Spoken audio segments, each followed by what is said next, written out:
안녕하세요. 처음부터 다시 배우는 HTML5 and CSS3 저자 양용석입니다. 오늘은 이 책은 총 3부로 이제 구성이 되어 있는데요. 1부는 웹표준과 HTML5, 그 다음에 2부는 CSS3, 그 다음 3부는 1부와 2부에서 배운 내용을 기반으로 웹표준 사이트 개발하는 것을 목표로 이제 강의를 진행을 하도록 하겠습니다.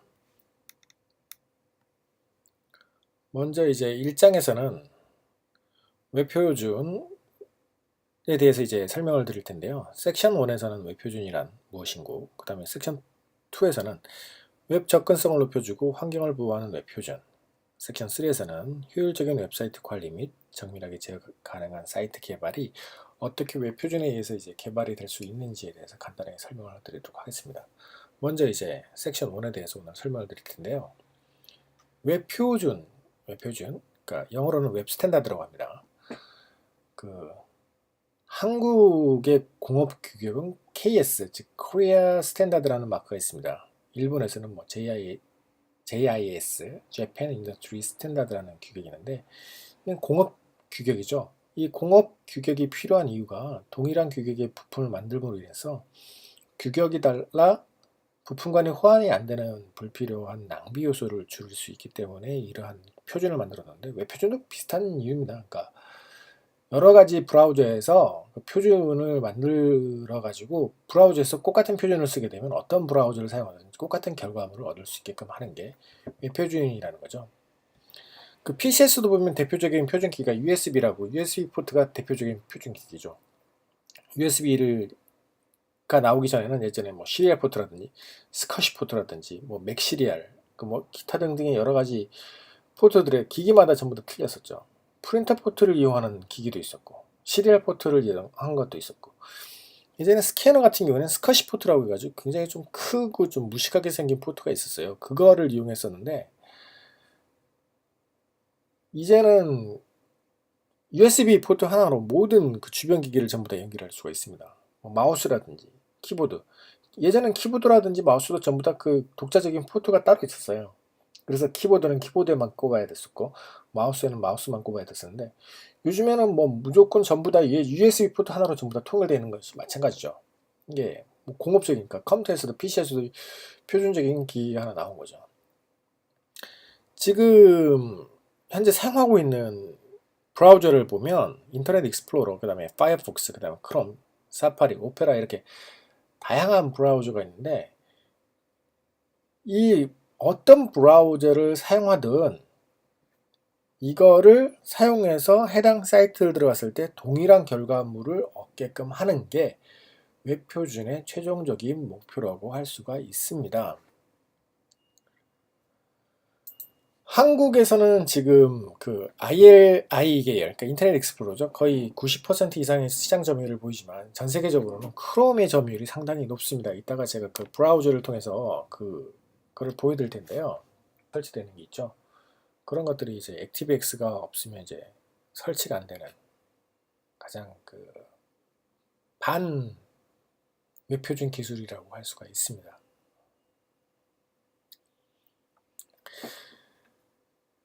특히 예전에는 동영상 보려고 하면 굉장히 많은 플러그인을 요구한 적이 있었어요. 무슨 이 플러그인을 설치해야만 이걸 볼 수가 있고 저 플러그인을 설치해야만 해당 컨텐츠를 볼 수가 있고 그래서 사이트마다 동영상 하나 보기 위해서 여러 가지 플러그인을 설치해야만 그걸 다 볼 수가 있었어요. 하지만 지금 요즘에는 거의 플래시로 통일이 되어 있긴 있습니다만 플래시 자체도 이제 웹표준 기술은 아닙니다.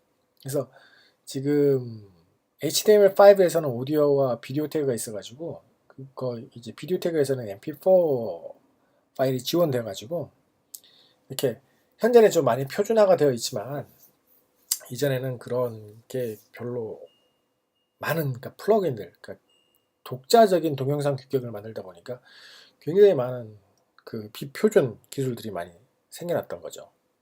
그래서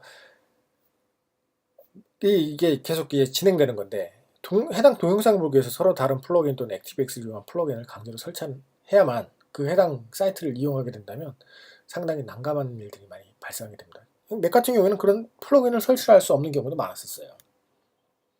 그래서 사용자들인 경우에 액티브엑스를 설치하라는 표시만 나오면 아무런 의심도 없이 해당 액티브엑스를 설치하는 경우가 굉장히 많았습니다. 왜냐하면 그 해당 컨텐츠를 보기 위해서는 액티브엑스를 설치해야만 볼 수가 있다 그러니까 액티브엑스를 설치를 하라는 것이 이제 너무 당연시 된 거예요. 너무 당연시 되다 보니까 그 액티브엑스 설치하라 그러면 그냥 아무런 의심도 없이 그냥 막 액티브엑스를 설치하게 된 거죠. 하지만 액티브엑스라는 게 이게 맘만 먹어가지고 피싱 사이트 같은 걸 만들어서 그 해당 사이트 비슷하게 만들어 놓고 액티브엑스 설치하게끔 했는데 그 액티브엑스가 바이러스라든지 애드웨어 또는 해킹 툴이면 그 해당 사용자는 꼼짝없이 해킹에 노출이 될 수밖에 없는 거죠.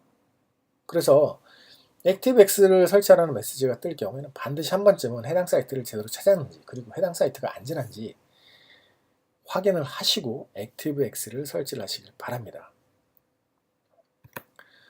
그리고 웹표준을 사용하는 사이트는 이런 특정 브라우저에 종속된 기술을 사용하지 않고요. 구조와 표현을 분리해 주는 것이라고 할 수가 있습니다. 여기서 이제 구조라고 하는 것은 HTML 태그로 구성된 부분을 말하고 표현이라 하는 것은 웹사이트 디자인을 말하는데요. 웹표준에서 웹사이트 디자인은 HTML 태그가 아닌 CSS가 담당하게 되는 것입니다. 그래서 웹표준을 담당하는 요소를 보면 HTML, CSS, 자바스크립트 이렇게 세 개의 구성 요소로 이루어져 있는데 이게 책에 이제 실질적으로 이제 제가 이제 강의를 시작하게 되면 어떻게 왜 이렇게 되는지에 대해서 자세하게 이제 설명을 드리도록 하겠습니다. 최근에 HTML5와 CSS 출현으로 HTML5는 완전히 구조만 담당하고 예전에는 HTML이 디자인까지 담당을 했던 경우도 있었습니다. 과거에는. 하지만 요즘에는 구조만 완벽하게 구조 그러니까 겉뼈대만 만들고요. 컨텐츠 안에 있는 내용만 만들고 디자인은 CSS3가 담당을 하게 되는 겁니다. 그래서 HTML5 같은 경우는 특히 이제 비디오하고 오디오 태그 등장으로 멀티미디어 요소를 플러그인 없이 바로 브라우저에 재생 가능하게끔 되었습니다.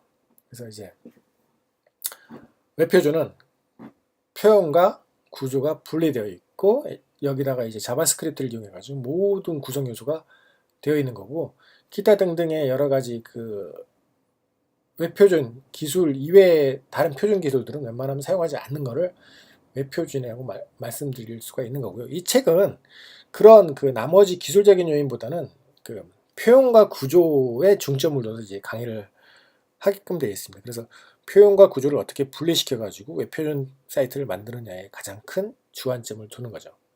그래서 다음 시간에는 이제 웹 접근성 관련돼 가지고 이제 설명을 드릴 텐데요. 웹 접근성이라는 것은 웹사이트를 사용함에 있어서 어떤 브라우저를 사용하더라도 해당 사이트 이용함에 불편이 없고 또한 장애인들이 웹사이트를 사용함에 있어도 불편 없이 사용할 수 있다는 것을 말합니다.